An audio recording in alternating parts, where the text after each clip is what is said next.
Curta, compartilhe, comente e se inscreva no canal. Em nome do Pai, e do Filho, e do Espírito Santo. Amém.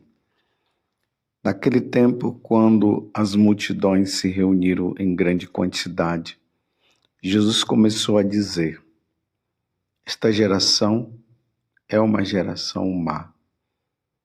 Ela busca um sinal, mas nenhum sinal lhe será dado, a não ser o de Jonas. Com efeito, assim como Jonas foi um sinal para os ninivitas, assim também será o Filho do Homem para esta geração. No dia do julgamento, a rainha do sul se levantará juntamente com os homens desta geração e os condenará, porque ela veio de uma terra distante para ouvir a sabedoria de Salomão.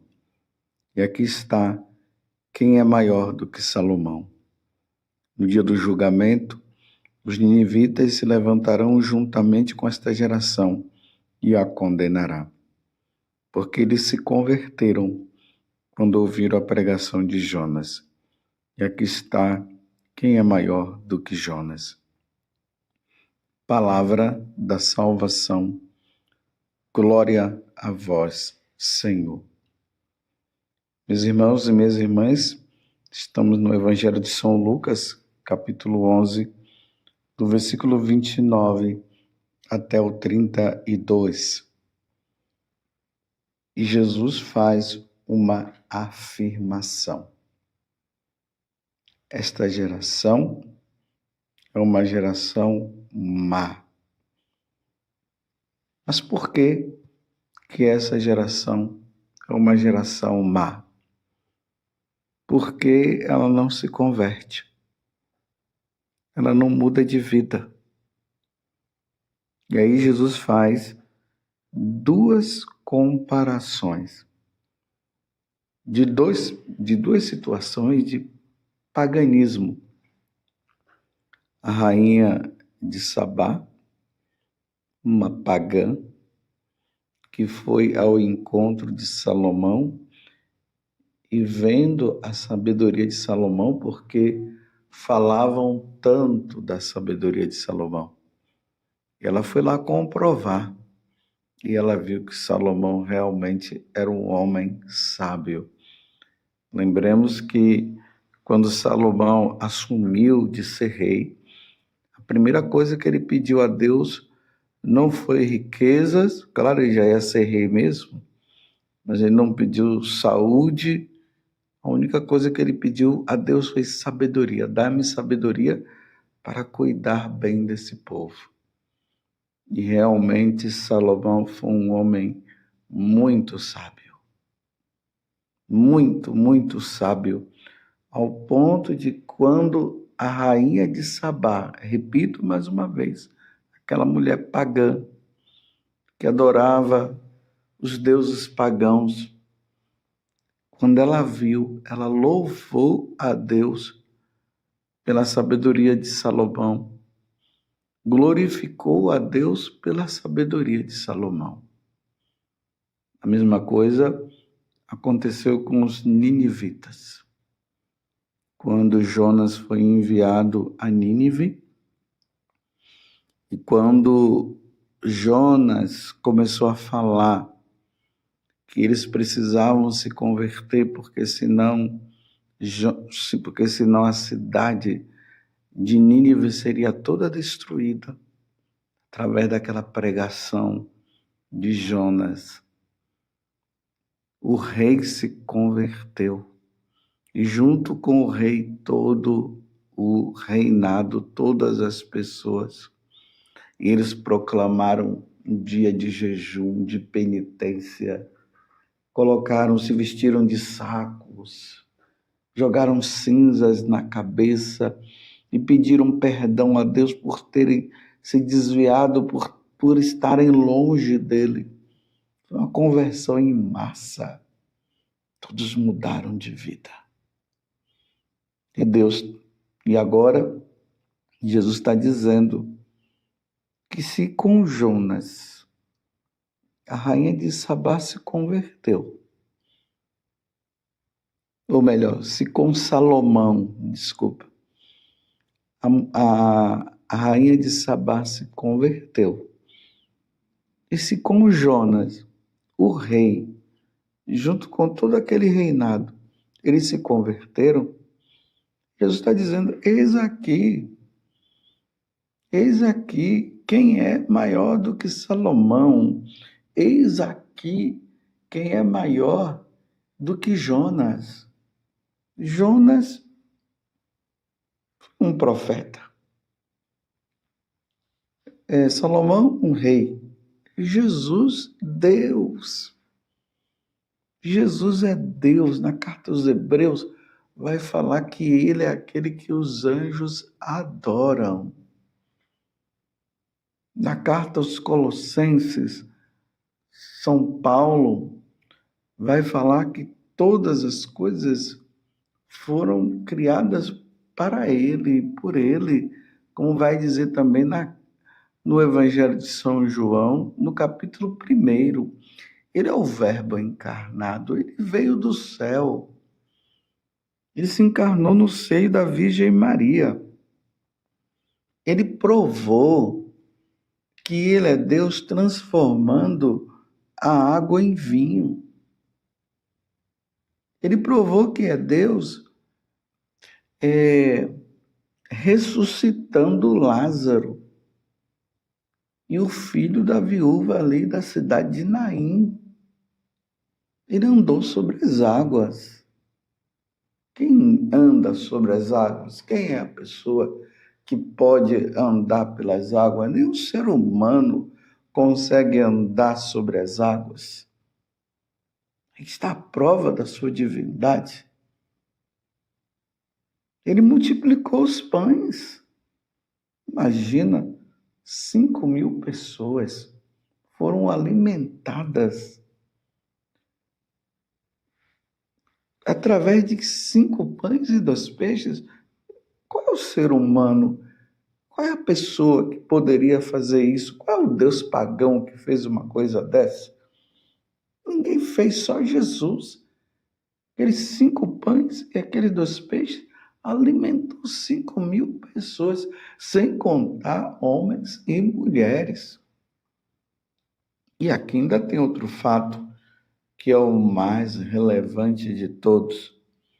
Ele disse que ele iria morrer e ao 3º dia iria ressuscitar. E realmente isso aconteceu. Aquela sexta-feira, ele foi morto.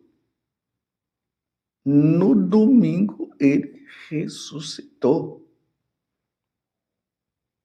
Quer dizer, aquele que morre é aquele que ressuscita. E ele disse que iria acontecer isso. E agora, o povo que está ali diante daquele que é o Senhor, que transfigurou-se lá no Monte Tabor, diante dos apóstolos, dos 3 apóstolos, Pedro, Tiago e João. Ele está ali agora, aquele povo, principalmente as autoridades religiosas do tempo de Jesus, estavam pedindo agora que ele fizesse um sinal. Lembremos que isso aconteceu também em Nazaré, quando Jesus falou que a profecia de Isaías, lá no capítulo 61, estava se realizando nele naquele momento, e o povo queria sinais e sinais, e Jesus disse, eu não vou fazer sinal. Porque eles não tinham fé em nosso Senhor Jesus Cristo. Eles estavam com o coração fechado. E aqui Jesus está falando de julgamento. Haverá, meus irmãos, um julgamento. Ou melhor, um julgamento particular. Hebreus 9, 27, que lá vai dizer que logo depois que nós morremos uma vez, e ali nós somos julgados. Na segunda carta de São Paulo aos Coríntios, no capítulo 5, versículo 10, diz que todos nós nós iremos diante de Deus para prestar conta dos nossos atos, seremos julgados, passaremos por esse julgamento particular. E Jesus, ele já havia falado isso também, que lá haverá choro e ranger de dente para aqueles que serão condenados ao inferno, porque o inferno existe. Então isso Jesus fala, mas ao mesmo tempo ele fala que ele virá na sua glória para julgar todos, os vivos e os mortos. Capítulo 25 do Evangelho de São Mateus, e também no Apocalipse, ali no capítulo 20, fala do julgamento, que nós iremos diante de Deus, o livro da vida será aberto. Esse livro, o livro da vida, tudo vai ser colocado diante de Deus. A verdade será colocada diante de Deus. E São Paulo, na primeira carta aos Coríntios, lá no capítulo 6, de 9 a 10, primeira carta aos Coríntios, capítulo 6, de 9 a 10, e esse é um capítulo que eu sempre trago porque é importante que nós saibamos disso. Ele vai dizer: acaso não sabeis que os injustos não hão de possuir o reino de Deus? Não vos enganeis, nem os impuros, nem os idólatras, nem os adúlteros, nem os efeminados, nem os devassos, nem os ladrões, nem os avarentos, nem os bêbados, nem os difamadores, nem os assaltantes hão de possuir o reino de Deus. Serão condenados todos ao inferno. E Jesus está dizendo aqui que essa geração ela é má porque ela não abre o coração. É uma geração que não se converte. Vocês viram que esses dias Jesus falou daquelas cidades, Tiro, Sidônia, e ele foi narrando essas cidades. Você lembra quando ele disse: ai de ti, Corazim, ai de ti, Betsaida, porque se em Tiro e Sidônia tivessem sido realizados os milagres que foram feitos no vosso meio, há muito tempo teriam feito penitência, vestindo-se de cilício e sentando-se sobre cinzas. Pois bem, no dia do julgamento, Tiro e Sidônia terão uma sentença menos dura do que vós. Ai de ti, Cafarnaum, serás elevada até o céu?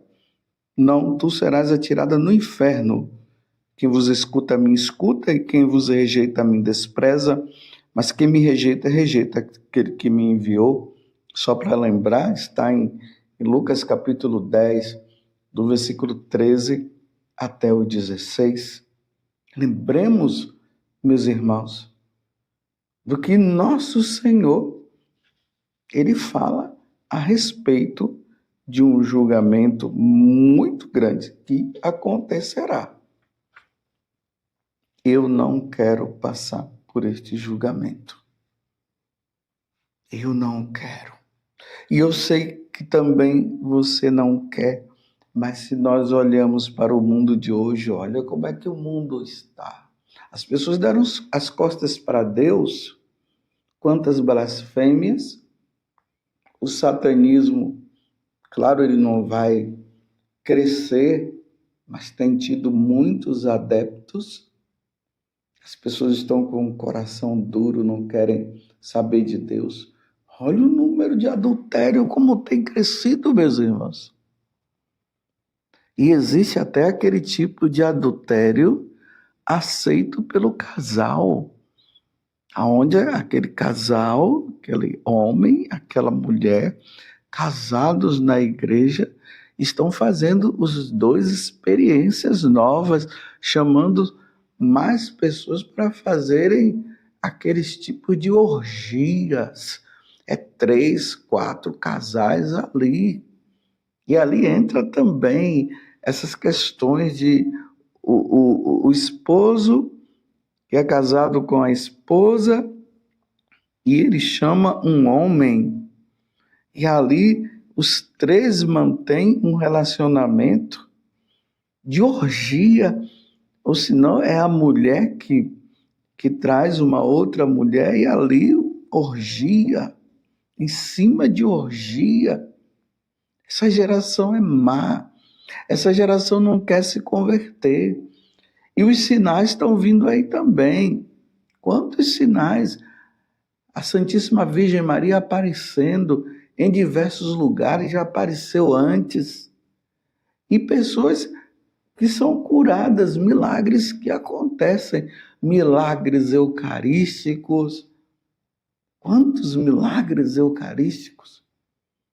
E essa geração má quer continuar na vida de pecado, quer viver numa vida fora de Deus e depois querem ir para o céu, porque tem aqueles que vivem todas essas coisas e ficam dizendo que Deus é misericordioso, que Deus não vai levar em conta isso.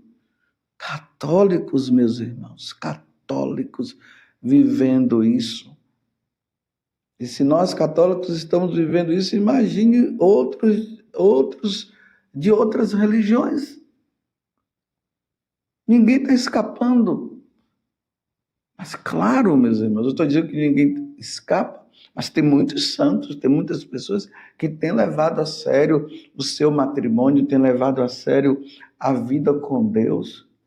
Tem pessoas que elas não estão mais buscando sinais, elas estão buscando fidelidade, elas estão buscando santidade. Elas querem viver a vida santa.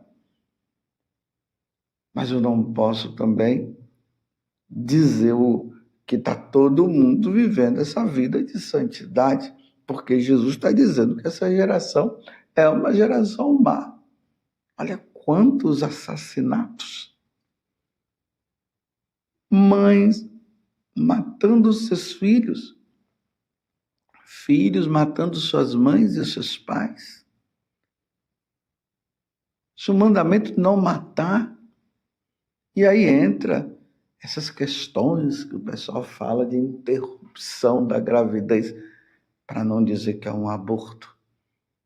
A interrupção da vida, a eutanásia. Meus irmãos, que geração má, que não quer saber de Deus. E tem aqueles que dizem que querem saber de Deus, mas querem manipular Deus. Quem vai manipular Deus, meus irmãos? Quem é que vai manipular o Todo-Poderoso? Quem é que vai manipular o Pai, a pessoa do Pai? Quem é que vai manipular a pessoa de Jesus Cristo? Quem é que vai manipular o Espírito Santo? Quem? Estão querendo manipular, ou seja, vivendo as situações de pecado e dizendo que Deus não vai levar em conta. Então é preciso ler 1ª Carta aos Coríntios, capítulo 6, do versículo 9 até o 10, que eu acabei de ler. Vocês estão entendendo? Deus me livre, depois de viver essa vida, que não é fácil, e caminhar para o céu, ou seja, no dia da morte, passar desta vida para outra, e depois ir para o julgamento severo, e ser condenado ao inferno, porque não abriu o coração, porque quis manipular Deus, dizendo que Deus é misericórdia, que Deus não vai condenar ninguém, e deu as costas para o Senhor, e não quis levar uma vida santa. Deus que me livre. Que Nossa Senhora, a Virgem Santíssima, ela nos ajude, ela nos nos ajude na intercessão, que o nosso anjo da guarda, que está ali, olha, suando, fazendo de tudo para que nós entremos no caminho certo e não queremos saber. Sejamos santos, meus irmãos. Deus me livre de Jesus dizer que essa geração não se converteu quando ouviram a pregação de Jonas, e aqui está, quem é maior do que Jonas? Não se converteu com a pregação de nosso Senhor Jesus Cristo. Quando Jesus começou a dizer: convertei-vos e crede no Evangelho. Convertei-vos, é tempo de conversão, é tempo de mudança de vida. E eu te pergunto, o que te falta? Padre José Augusto, o que te falta para ganhar o céu? Ó Virgem Santíssima, não permitais que eu viva e nem morra em pecado mortal. Em pecado mortal eu não hei de morrer, porque a Virgem Santíssima há de me valer. Valei-me, Virgem Santíssima. Louvado seja nosso Senhor Jesus Cristo, para sempre seja louvado. E a sua mãe, Maria Santíssima, e desça sobre você a bênção de Deus Todo-Poderoso, Pai, Filho e Espírito Santo. Amém.